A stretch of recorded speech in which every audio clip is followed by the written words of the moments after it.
எல்லோருக்கும் வணக்கம். அந்த காலத்தில் சிலர் சொல்லி வச்சிடுவாங்க, பெண்கள் காலையில் எந்திரிச்சு கூட்டி பெருக்கி கோலம் போடணும், கணவன்கள் மனைவி என்ன சொல்கிறாங்களோ அதை அப்படியே கேட்டு நடக்கணும், அப்போ தான் குடும்பத்தில் கொஞ்சம் செலுசெலுப்பாக இருக்கும்.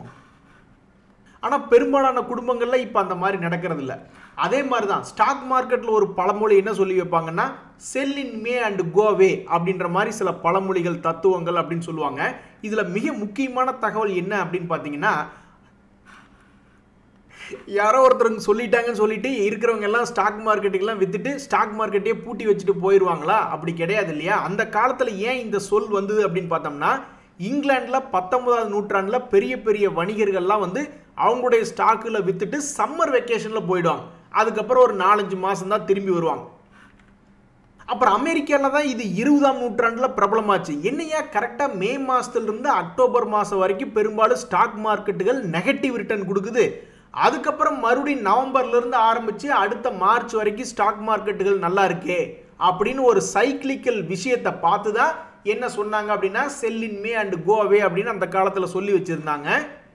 ஸோ இந்த காலத்தினுடைய ஸ்டாக் மார்க்கெட் நீங்கள் மந்த்லி எடுத்து பார்த்தீங்கன்னாக்கா, இப்போ 2024 போன வருஷம் என்பது மே மாதத்தில் இறங்கி தான் இருந்தது மார்க்கெட்டில்.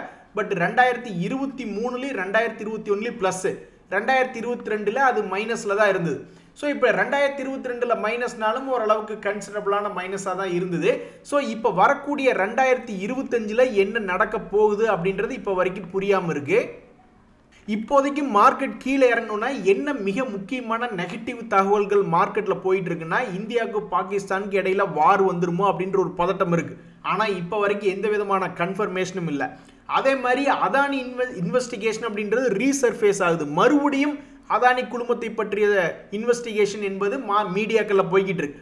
ஒவ்வொரு வருஷமும் தவறாமல் மார்க்கெட் கீழே இறங்குறதுக்கு இவங்க ஒரு மிக முக்கிய பங்காற்றிட்டு இருந்தாங்க. இப்போ மறுபடியும் இன்வெஸ்டிகேஷன் ரிலேட்டடான விஷயங்கள் மீடியாக்களில் ரீசர்ஃபேஸ் ஆகிறதுனால இது மட்டும் ஒன்று லைவில் இருக்குது. அதே மாதிரி டேரிஃப்ஸ், அமெரிக்காவிலிருந்து வரக்கூடிய டேரிஃப்ஸ் என்பது எப்படின்னு ஒரு 60 நாளைக்கு எந்த விதமான பிரச்சனையும் இல்லை அப்படின்றதுனால அதுவும் எதுவும் இல்லை. ஸோ இருக்கிறதுலே ஏதாவது ஒரு கும்பா குட்டி நியூஸ் உங்கள் கண்ணுக்கு பட்டுச்சுன்னா தெரியப்படுத்துங்க. என்னை பொறுத்த வரைக்கும் ஏதாவது ஒரு பெரிய விஷயம் இருக்கா அப்படின்ற மாதிரி இருந்தால் இந்த தேதி வரைக்கும், இந்த செகண்ட் வரைக்கும் இன்னும் வரல. இனிமேல் ஏன்னா மாதமே இப்போ தான் தொடங்கியிருக்கு, இனிமேல் ஏதாவது வருதா இல்லையா அப்படின்றத பொறுத்திருந்து பார்க்கணும். அதே மாதிரி இப்போ வந்து மேட்ச் டை ஆயிடுச்சு, ஆளுக்கு ஒன்று ஜெயிச்சிருக்காங்க. கடந்த 4 வருடங்கள் எடுத்து பார்க்கும்போது 2 பேருமே ஈக்குவலாக இருக்காங்க. அப்போ இந்த மாதம் மே மாதம் 2025 மே மாதம் தான் இதில் எது உண்மை எது பொய் அப்படின்ற இந்த பழமொழியை முடிவு பண்ணுறதுக்கு வரக்கூடியது தான் இந்த மாதம். நண்பர்களே, சோஷியல் மீடியா கமெண்ட் ஒன்று படிச்சுக்கிட்டு இருந்தேன். எங்கள் குடும்பத்தில் இப்போ ரொம்பவுமே கஷ்டப்பட்டு தாங்க நாங்கள் சென்னைக்கு வந்தோம். ஆனால் இப்போ கணவன் மனைவி அவங்களுடைய மகன் இவங்க 3 பேர் சேர்ந்து சம்பாதிக்கிறது ஒரு மாதத்துக்கு சென்னையில் 20 லட்சம் ரூபாய் அப்படின்ற மாதிரி போட்டிருந்தாங்க.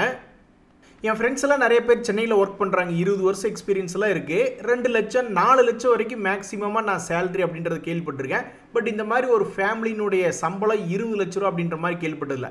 நீங்கள் யாராவது உங்களுக்கு தெரிஞ்சு இந்த மாதிரி ஹையஸ்ட் சேலரி 5 லட்சம் 10 லட்சம் யாராவது சம்பளம் வாங்குறவங்க யாராவது சென்னையில் இருக்காங்கன்னா, அவங்க எந்த தொழிலில் மேனேஜராக இருக்காங்களா, இல்லை ஏதாவது டெக்னீஷியனாக இருக்காங்களா, எந்த இதில் இருக்காங்க, என்ன படித்தாங்க அப்படின்றது கமெண்ட்டில் பதிவிட்டிங்கன்னா நிறைய பேர்த்துக்கு உபயோகமாக இருக்குது. ஏன்னா 10th முடிச்சு இப்போ 12th முடிச்சு போகிறவங்கலாம் அந்த டைரெக்ஷனில் ஏதாவது போகலாமா அப்படின்ற மாதிரி யோசிப்பாங்க.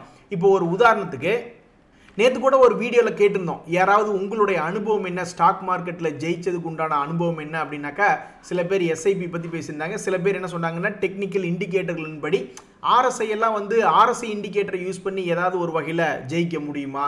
அதே மாதிரி சிம்பிள் மூவிங் ஆவரேஜஸ், மொமெண்டம் ரிலேட்டடான பிரேக் அவுட்டுகளை உபயோகப்படுத்தி ஏதாவது பண்ண முடியுமா அப்படின்ற மாதிரிலாம் அவங்களுடைய கமெண்ட் இதுக்கு முந்தின வீடியோவில் போட்டிருக்காங்க. ஸோ அது போன்ற கமெண்ட்டுகளை படிக்கும் பொழுது நிறைய பேர்த்துக்கு ஏதாவது ஒரு வகையில் இன்புட் என்பது கிடைக்கும். ஸோ ஹை சேலரி எந்த செக்மெண்ட்டில் வாங்குறாங்க, எந்த செக்டரில் வாங்குறாங்க, அவங்க என்ன படிச்சிருக்காங்க அப்படின்றது உங்களுக்கு தெரிஞ்சு விவரம் ஏதாவது இருந்ததுன்னா அதையும் உங்களுடைய கமெண்ட்டில் போட்டுவிடுங்க. நண்பர்களே, நம்மளுடைய ஸ்டாக் மார்க்கெட் வந்து காமெடி பீஸாக இல்லாமல் கடந்த ஒரு மாதத்தில் நல்ல ஒரு லாபம் அப்படின்றத சம்பாரிச்சு கொடுத்துருக்கான். அந்த வகையில் நீங்கள் பார்த்தீங்கன்னா எந்த மியூச்சுவல் ஃபண்டு அதிகமான லாபம் கடந்த ஒரு மாதத்தில் சம்பாரிச்சு கொடுத்துருக்காங்கன்னு நீங்கள் லார்ஜ் கேப் எடுத்து பார்த்தீங்கன்னு வச்சிங்களேன், ஆல்மோஸ்ட் 5% 4% சம்பாரிச்சு கொடுக்கக்கூடிய ஃபண்டுகள்லாம் இருக்குது. பட் அதனுடைய அசட் அண்டர் மேனேஜ்மெண்ட் ஒரு பெருசாக இருக்கக்கூடியது பார்க்குறோம் அப்படின்னம்னாக்கா Aditya Birla Sun Life frontline equity fund அப்படின்றது கிட்டத்தட்ட 4.66% அப்படின்றது சம்பாரிச்சு கொடுத்துருக்கு. அதே மாதிரி மிட் கேப் ஃபண்டுகளில் ஒரு 3%, அதே மாதிரி ஸ்மால் கேப்பில் 3% தான் அதிகமாக சம்பாரிச்சு கொடுத்துருக்காங்க கடந்த ஒரு மாதத்தில். அதுவே ஏதாவது ஒரு செக்டரல் ஃபண்ட் அப்படின்னு எடுத்து பார்த்தோம்னு வச்சுங்களேன், ஜஸ்ட் ஒரே ஒரு மாதம் தான். ஆனால் அந்த ஒரு மாதத்தில் மிக முக்கியமாக ஒரு 1000 கோடிக்கு மேலே இருக்கக்கூடிய ஃபண்ட் அசட் அண்டர் மேனேஜ்மெண்ட் கொண்ட சில ஃபண்டுகள் எடுத்து பார்த்தோம்னா அதில் 2 பேர் தான். ஒன்று டிஃபென்ஸ் ஃபண்டு, ஏன்னா இந்த பாகிஸ்தான் வார் ரிலேட்டடான ஒரு காரணத்தினாலையும், அதே சமயம் ஆர்பிஐனுடைய பல்வேறு ஆக்ஷன்கள்னால பேங்கிங் செக்டர், இந்த 2 தான் கடந்த ஒரு மாதத்தில் அதிகமாக சம்பாரிச்சு கொடுத்த ஃபண்டுகள். எவனோ ஒருத்தர் ரொம்பவுமே புத்திசாலித்தனமாக விளையாண்டுக்கிட்டு இருக்கான், எவனு தான் தெரியல அப்படின்ற மாதிரி எஃப்ஐஎஸ்டிஐஸ், அதே மாதிரி நம்மள மாதிரி ரீட்டைல் இண்டிவிஜுவல்ஸ், இவங்களுடைய கேட்டகரி நம்மளுக்கு தெரியும். அதில் ரீட்டைல்ஸ்னுடைய வாங்கி விற்ற விவரம் தெரியாது, பட் எஃப்ஐஎஸ்டிஐஸ்னுடைய டெய்லி வாங்கி விற்கிற விவரம் தெரியும். அப்படி எஃப்ஐஎஸ்டிஐஸ் தொடர்ந்து வாங்கிக்கிட்டே இருக்காங்க, இருந்தாலும் யார் தான் ஏன் விற்கிறது அப்படின்னு நம்ம குழம்பிட்டு இருப்போம். அந்த சமயத்தில் எஃப்ஐஎஸ்டிஐஸ் மாதிரியே வேறு இன்ஸ்டிடியூஷன்ஸ் பெரிய ஆளுங்க யார் அப்படின்னு பார்த்தீங்கன்னாக்கா இந்த பென்ஷன் ஃபண்டுகள் இருக்காங்க, இன்சூரன்ஸ் கம்பெனிஸ் இருக்காங்க, நம்மளோட என்ஆர்ஐஸுமே இருக்காங்க, அதே மாதிரி ஆல்டர்னேட்டிவ் இன்வெஸ்ட்மெண்ட் ஃபண்ட்ஸு, என்பிஎஃப்சிஸு, மற்ற பேங்க்ஸு, இந்த மாதிரி இத்தனை பேர் இருக்காங்க. கிட்டத்தட்ட 10 பேர் இன்னுமே பெரிய கேட்டகரியில் இருக்காங்க. ஆனால் இவங்களுடைய தகவல் எதில் போகுது அப்படின்றது நம்மளுக்கு தெரியல.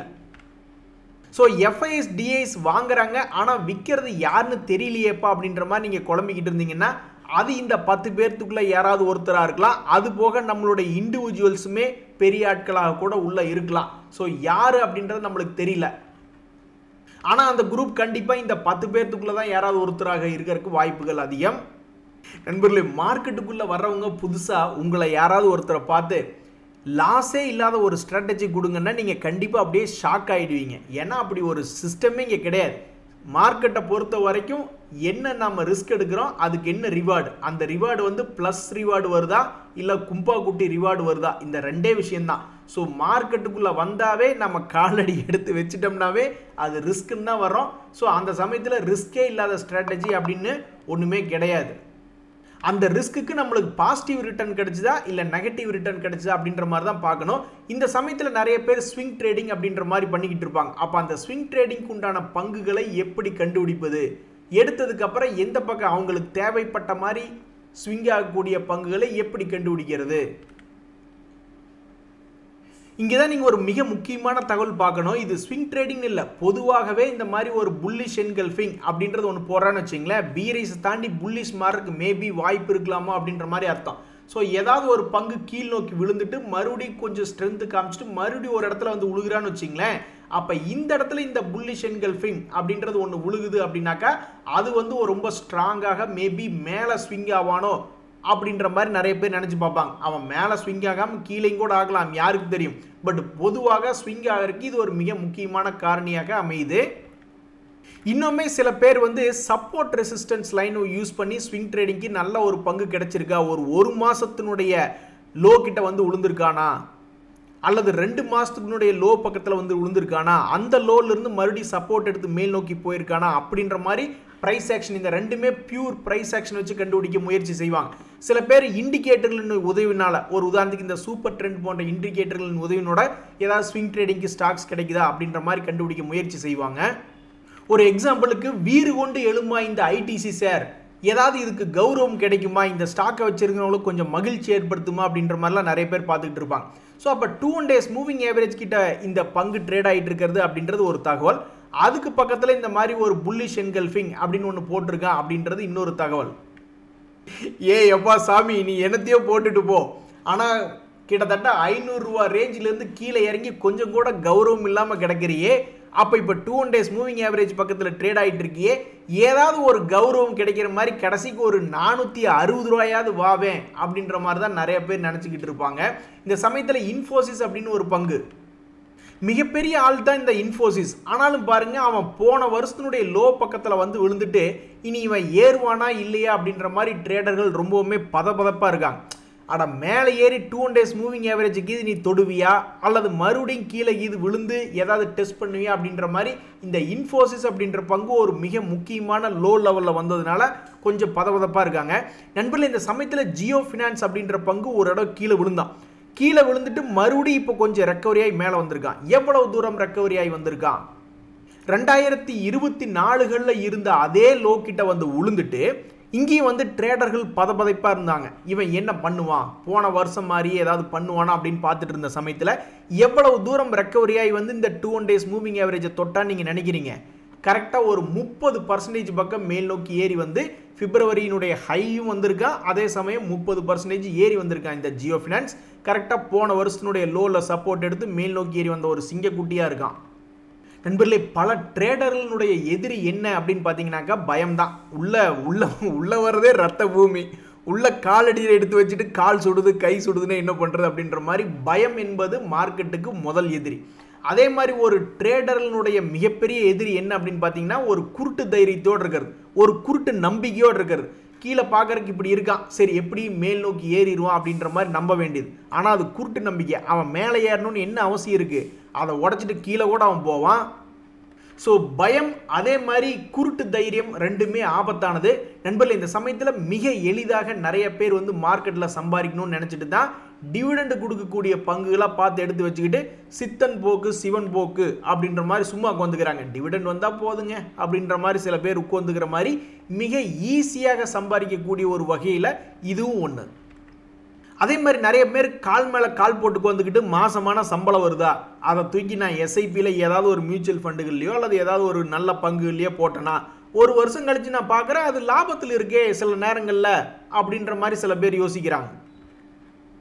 சரிங்க, அப்போ மார்க்கெட் கீழே இறங்கிட்டீங்கன்னா என்னங்க பண்ணுவீங்கன்னா, நான் என்னங்க ஒரு வருஷத்துக்கு அங்கே மார்க்கெட்டுக்குள்ளே வந்திருக்கேன், நான் ஒரு 10 வருஷம் 15 வருஷம் நோக்கத்தில் வந்திருக்கேன். இப்போ கடந்த காலத்தினுடைய வரலாறு எடுத்து பார்த்தா 10 வருஷம் 15 வருஷம்னு மியூச்சுவல் ஃபண்டுகளில் எஸ்ஐபி போட்டவங்க பெரும்பாலும் யாருமே நஷ்டத்தில் இல்லைங்க, எல்லாருமே ஜாலியாக லாபத்தில் இருக்காங்க.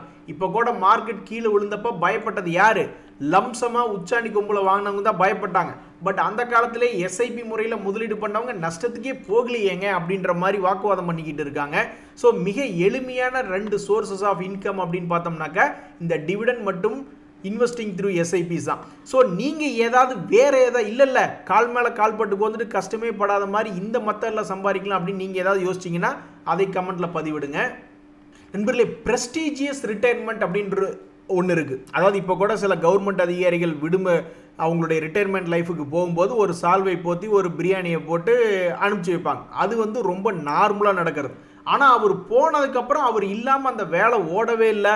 அவர் தான் என் மனுஷன், கடைசி வரைக்கும் லஞ்சமாக ஒரு 10 பைசா கூட வாங்காமல் இருந்துட்டாப்புல. நான் கூட முதல்ல நினச்சிக்கிட்டு இருந்த பிழைக்க தெரியாத மனுஷன்னு இருந்தாலும் அவர் கடைசி வரைக்கும் நின்று ஜெயிச்சிட்டாப்லையா அப்படின்னு அவருடைய புகழ் பாடக்கூடிய ஒரு ரிட்டையர்மெண்ட்டாக இருந்தால் தான் சூப்பராக இருக்கும்.